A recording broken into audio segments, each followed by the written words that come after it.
Halo semuanya. Pernahkah kalian terpukau melihat kilatan cahaya yang begitu terang di langit saat badai?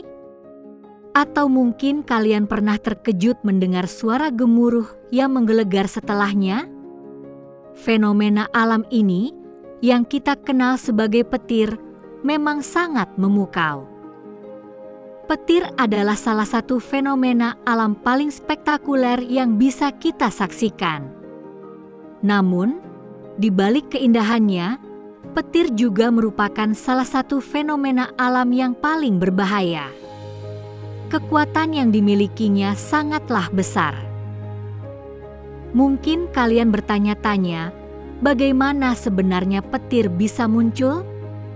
Bagaimana kilatan cahaya raksasa itu bisa menyambar dari langit menuju bumi? Pertanyaan-pertanyaan ini akan kita bahas tuntas hari ini. Secara mendasar, petir adalah hasil dari interaksi kompleks muatan listrik di atmosfer. Proses ini sebagian besar terjadi di dalam awan badai yang sangat besar. Mari kita selami lebih dalam misteri di balik fenomena alam yang menakjubkan ini.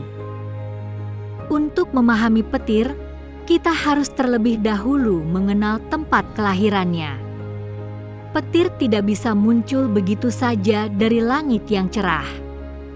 Ia lahir dan berkembang di dalam jenis awan tertentu. Awan ini dikenal dengan nama awan cumulonimbus. Kalian bisa membayangkannya sebagai awan raksasa yang menjulang tinggi, seringkali berbentuk seperti gunung atau menara. Awan cumulonimbus adalah pabrik badai petir. Di dalam awan cumulonimbus ini terdapat berbagai komponen penting. Ada partikel es, butiran air, dan juga udara yang bergerak sangat dinamis. Semua komponen ini berinteraksi satu sama lain. Partikel-partikel ini bergerak dengan sangat cepat di dalam awan. Mereka terus-menerus bertabrakan satu sama lain. Tabrakan inilah yang menjadi kunci utama dalam pembentukan petir. Sekarang, mari kita masuk ke inti pembahasannya, yaitu bagaimana petir terbentuk. Proses ini melibatkan beberapa tahapan penting, dimulai dari pemecahan muatan listrik. Di dalam awan cumulonimbus, terjadi tabrakan antara kristal es yang kecil dan butiran air yang lebih besar. Butiran air ini seringkali bercampur dengan es lunak atau graupel. Tabrakan ini bukan tabrakan biasa. Setiap tabrakan menghasilkan transfer muatan listrik. Kristal es cenderung kehilangan elektron sehingga mereka menjadi bermuatan positif. Sementara itu, butiran air atau graupel cenderung mendapatkan elektron sehingga mereka menjadi bermuatan negatif. Karena perbedaan berat dan pergerakan udara, partikel-partikel ini mulai terpisah. Partikel es yang lebih ringan dan bermuatan positif akan naik ke bagian atas awan. Sebaliknya, butiran air atau graupel yang lebih berat dan bermuatan negatif akan turun ke bagian tengah dan bawah awan. Akibatnya, bagian atas awan cumulonimbus menjadi bermuatan positif.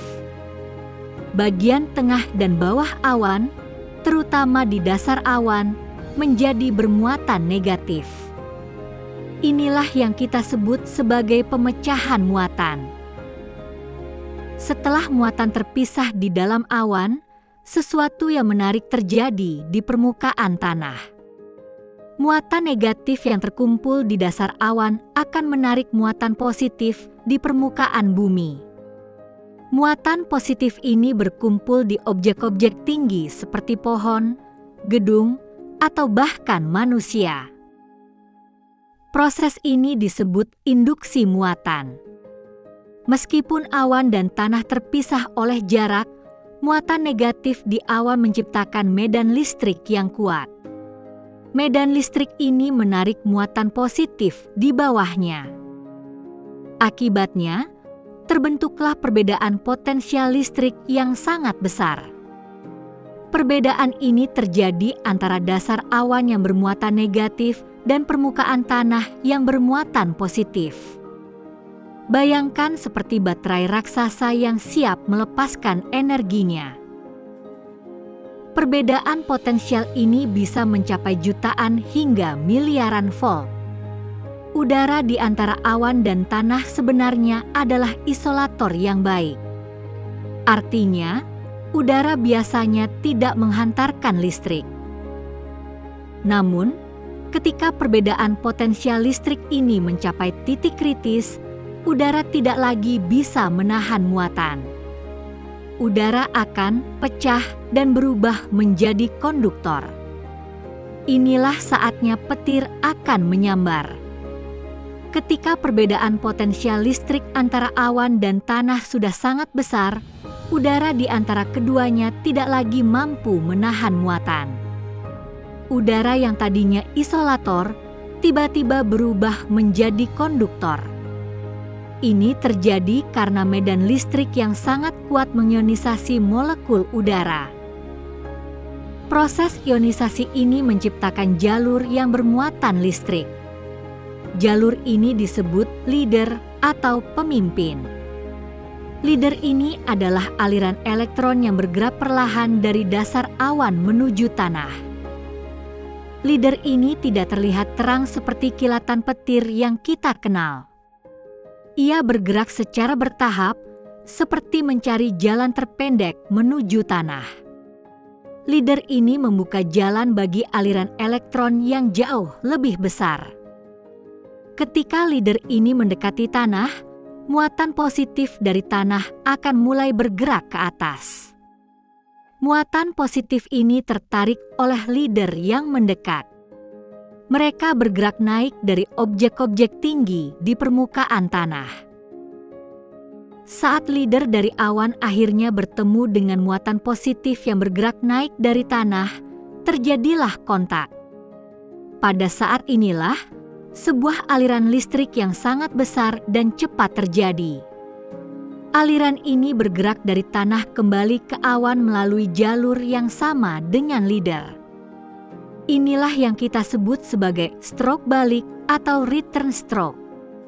Stroke balik inilah yang kita lihat sebagai kilatan petir yang sangat terang benderang. Cahaya yang kita lihat adalah hasil dari energi listrik yang sangat besar yang dilepaskan dalam waktu singkat. Proses ini terjadi sangat cepat, hanya dalam hitungan mikrodetik. Itulah mengapa kita melihat petir sebagai kilatan cahaya tunggal, meskipun sebenarnya ada proses bolak-balik yang terjadi. Petir bisa menyambar berkali-kali di jalur yang sama jika muatan belum sepenuhnya dinetralkan. Setelah kilatan petir yang terang, biasanya kita akan mendengar suara gemuruh yang menggelegar. Suara ini disebut guruh atau guntur. Guruh adalah efek samping dari petir, bukan penyebabnya. Ketika petir menyambar, ia menghasilkan panas yang luar biasa ekstrim. Suhu di jalur petir bisa mencapai 30.000 derajat Celcius. Ini 5 kali lebih panas dari permukaan matahari. Panas yang sangat tinggi ini menyebabkan udara di sekitar jalur petir mengembang dengan sangat cepat dan tiba-tiba. Pengembangan udara yang eksplosif ini menciptakan gelombang kejut. Gelombang kejut inilah yang kita dengar sebagai suara guruh. Karena cahaya bergerak jauh lebih cepat daripada suara, kita selalu melihat kilatan petir terlebih dahulu. Beberapa detik kemudian, barulah kita mendengar suara guruh. Semakin jauh kita dari sambaran petir, semakin lama jeda antara kilatan dan suara guruh. Petir tidak hanya menyambar dari awan ke tanah. Ada beberapa jenis sambaran petir lainnya yang juga terjadi di atmosfer. Masing-masing memiliki karakteristiknya sendiri. Pertama, ada petir intracloud. Ini adalah jenis petir yang paling umum. Petir ini terjadi sepenuhnya di dalam satu awan cumulonimbus.